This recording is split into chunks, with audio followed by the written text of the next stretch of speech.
Pagbasa mula sa unang sulat ni Apostol San Juan. Ito ang mensaheng narinig na ninyo sa simula pa. Magmahalan tayo. Huwag tayong tumulad kay Cain. Siya'y kampon ng dyablo. Pinatay niya ang kanyang kapatid. Bakit? Sapagkat masama ang kanyang mga gawa. Ngunit matuwid ang mga gawa ng kanyang kapatid. Kaya, mga kapatid, huwag kayong magtaka kung kinapopuotan kayo ng sanlibutan. Nalalaman nating lumipat na tayo sa buhay mula sa kamatayan sapagkat iniibig natin ang kapatiran. Ang hindi umiibig ay nananatili sa kamatayan. Mamamatay tao ang napopuot sa kanyang kapatid at nalalaman ninyong ang buhay na walang hanggan ay wala sa mamamatay tao.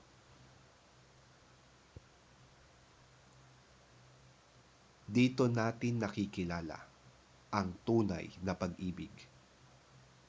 Inialay ni Kristo ang kanyang buhay para sa atin. Kaya dapat din nating ialay ang ating buhay para sa kapatiran. Kapag nakikita ng isang may kaya sa buhay ang kanyang kapatid na nangangailangan at hindi niya ito tinulungan, masasabi bang siya'y umiibig sa Diyos? Mga anak, huwag tayong magmahal sa pamamagitan lamang ng salita. Subalit, ipakita rin natin ang tunay na pag-ibig sa pamamagitan ng gawa. Dito nga natin makikilalang tayo'y nasa panig ng katotohanan at matatahimik ang ating budhi sa harapan ng Diyos. Sakali mang tayo'y usigin nito. Sapagkat ang Diyos ay higit sa ating budhi at alam niya ang lahat ng bagay. Mga minamahal, kung hindi tayo inuusig ng ating budhi, makakalapit tayo sa Diyos na panatag ang ating kalooban.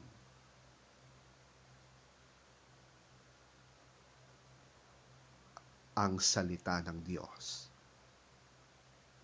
Salamat sa Diyos.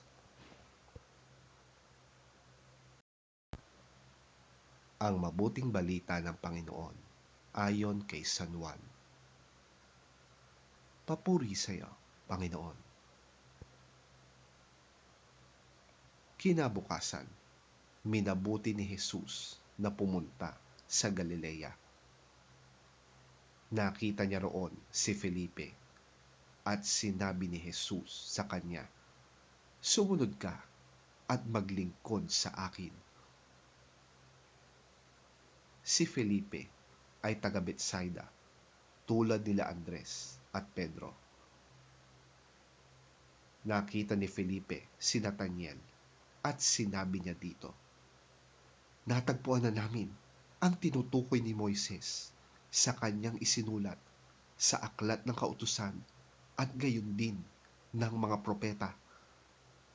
Siya'y si Jesus na taga Nazaret, na anak ni Jose." May mabuti bang maaaring magmula sa Nazaret? Tanong ni Nathaniel. Sumagot si Felipe, "Halika't tingnan mo."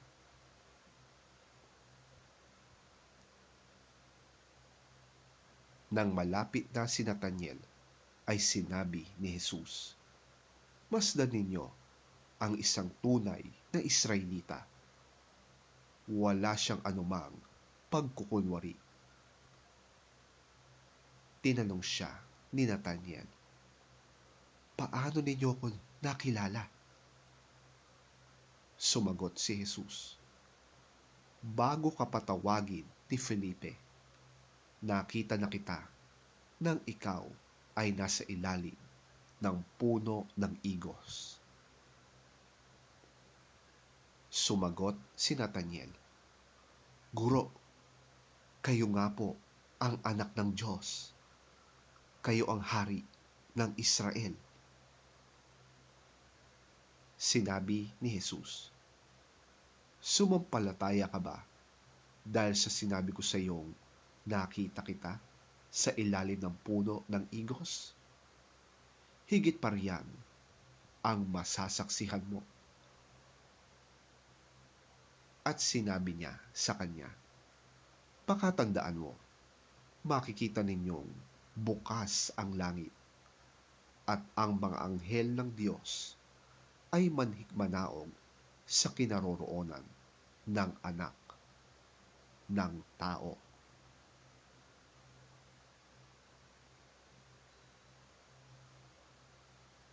Ang mabuting balita ng ating Panginoon.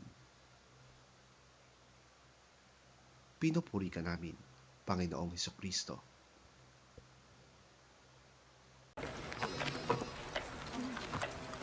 The next day, Jesus decided to go to Galilee.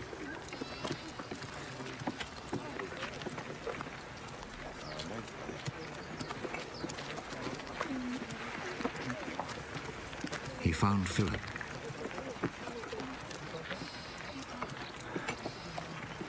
And said to him, "Come with me." Philip was from Bethsaida, the town where Andrew and Peter lived.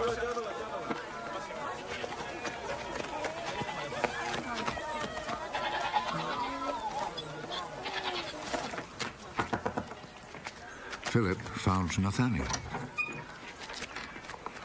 "We have found the one whom Moses wrote about in the book of the law, and whom the prophets also wrote about. He is Jesus, son of Joseph, from Nazareth." Can anything good come from Nazareth? Come and see.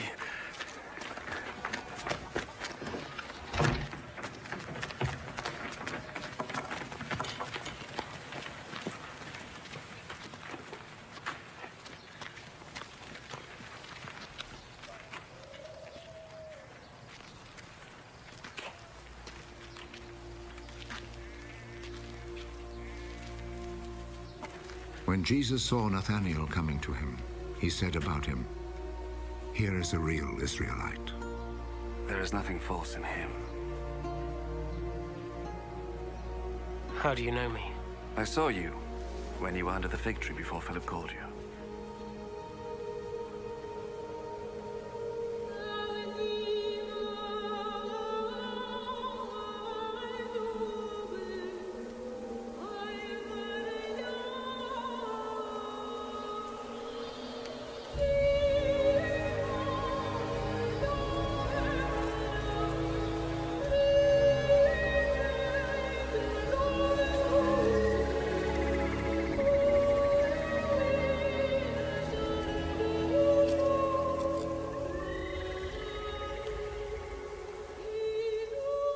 Teacher, you are the Son of God. You are the King of Israel. Do you believe just because I told you I saw you when you were under the fig tree? You will see much greater things than this. I am telling you the truth. You will see heaven open, and God's angels going up and coming down on the Son of Man.